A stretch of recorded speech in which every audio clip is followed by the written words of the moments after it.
Célestin Nguemobam, bonsoir. Bonsoir, Blandine. Les mesures prises hier par le gouvernement ne devraient surprendre personne, d'autant que l'alerte avait déjà été donnée lors de la présentation du plan de relance de l'économie gabonaise l'année dernière devant les députés. Blandine, c'est le moins que l'on puisse dire, d'autant que le Gabon n'est pas à son premier ajustement budgétaire et financier. Et du sommet de l'Organisation de l'Unité africaine, l'OUA, à Libreville, en 1977, le Gabon avait déjà été secoué par une crise financière aiguë.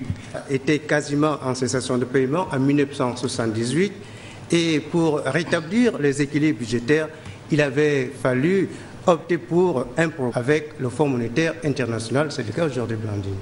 Alors, Célestin Nguemobam, que dire aujourd'hui des ajustements budgétaires actuels? Alors, depuis 2014, l'économie gabonaise connaît à quelques différences près la même situation que celle de 1978.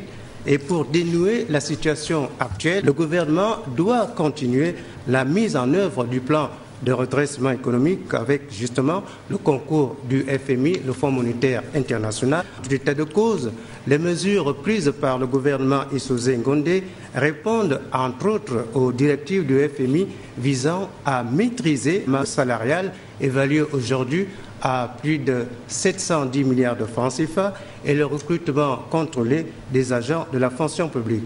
Qu'on le passe, ces mesures ne manqueront pas, je vais dire, à provoquer des grincements de dents dans plusieurs milieux. Merci Célestin Nguemobam.